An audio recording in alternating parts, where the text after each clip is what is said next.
When you're ready, find a place that you won't be disturbed. And as you lie back or sit comfortably, just be relaxed, be at ease. Take a deep breath in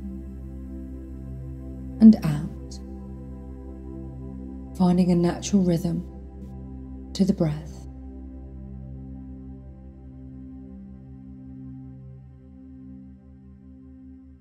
Now see if you can begin to trace back all of those people who are involved in your interest in meditation.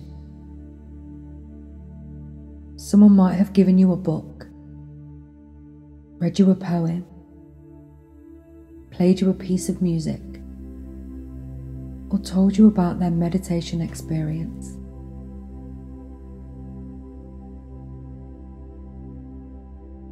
Did anybody recommend meditation to you that started you on this wonderful journey?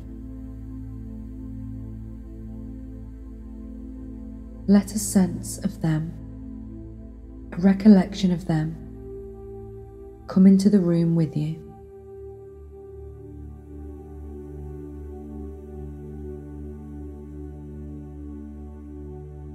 And now also consider including those who have really hurt you. Not just those who you find a little bit annoying or irritating, but someone whose actions have really brought you to the edge, that made you say, I've got to find another way to be happy. I have to look more deeply into life. After all, they're a part of why we're here now as well.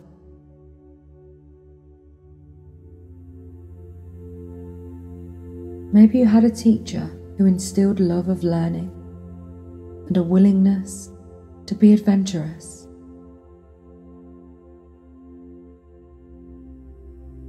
Maybe you had a parent who instilled confidence in your ability to try new things or explore new terrain.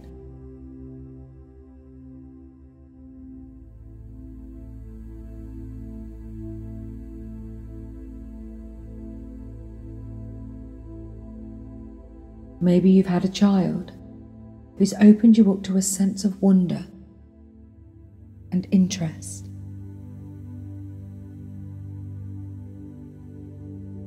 And now consider the clothing that you're wearing.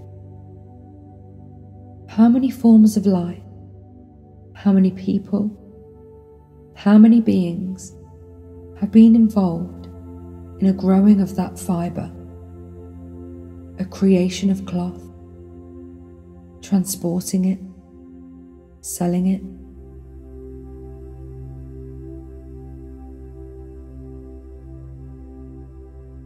The creation of the building in which you're sitting,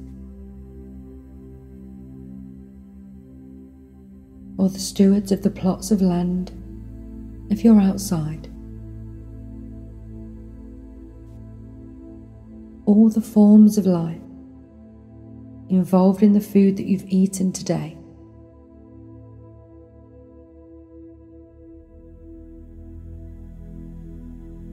Who planted that seed? The creature who nurtured that crop, who did the harvest, transported the food, sold the food, prepared the food. You can see that none of us is actually independent, alone, or cut off, however alone we might feel sometimes.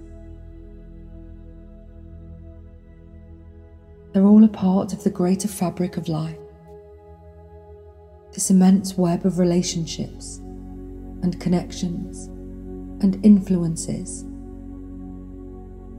this immense web of interdependence.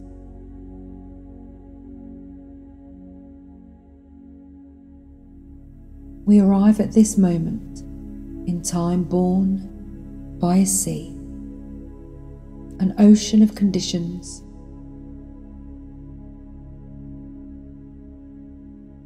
If we look at a tree, we can see it as just a tree, or we can look at a tree and sense the soil and everything that affects the quality of that soil,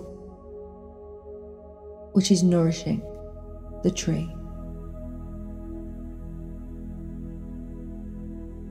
The rainfall, everything affecting the quality of that rainfall, the sunlight and the moonlight, the quality of the air. Is the tree just a tree, or the confluence of all these conditions coming together, moving, changing?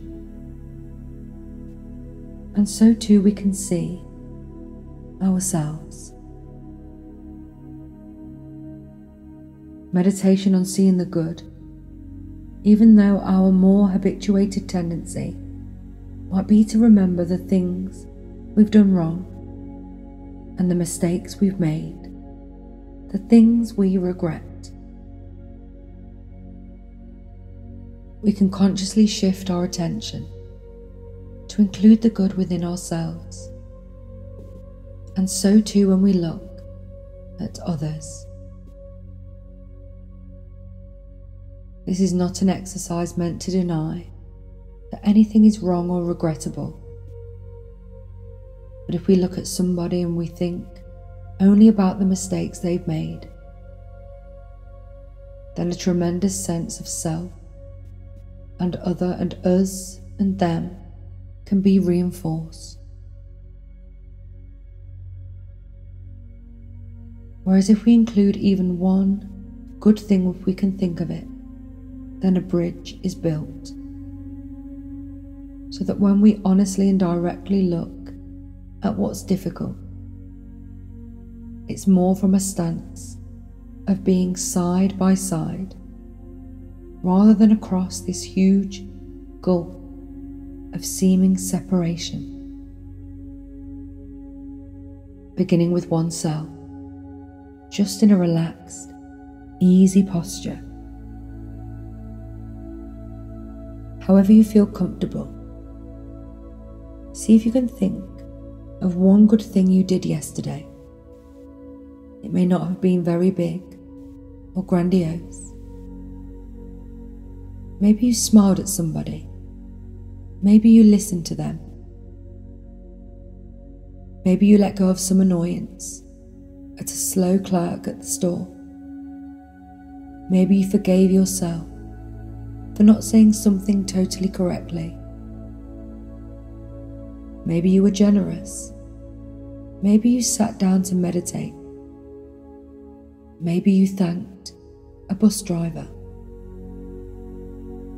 It's not conceit or arrogance to consider these things.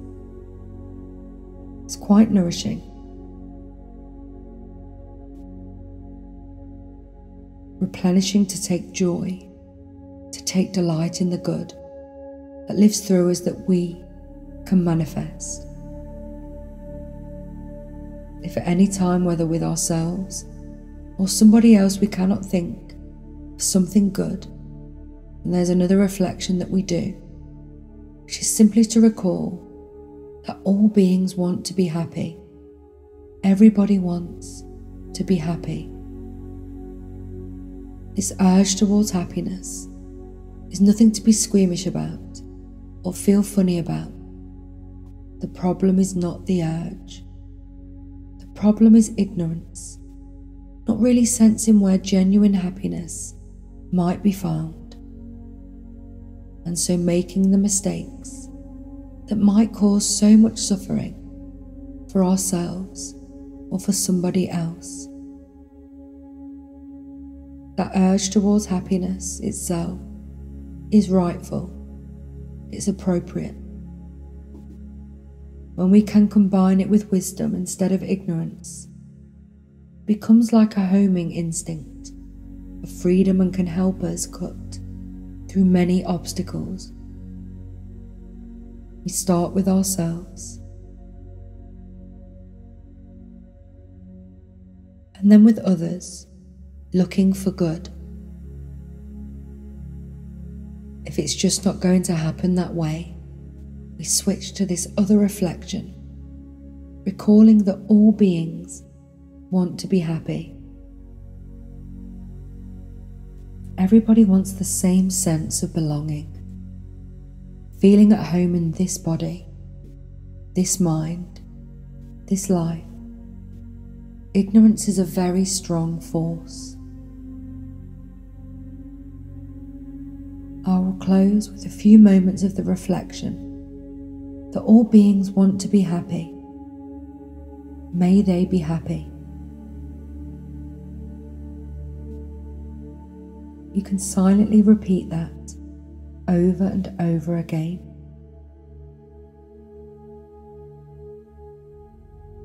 May they be happy.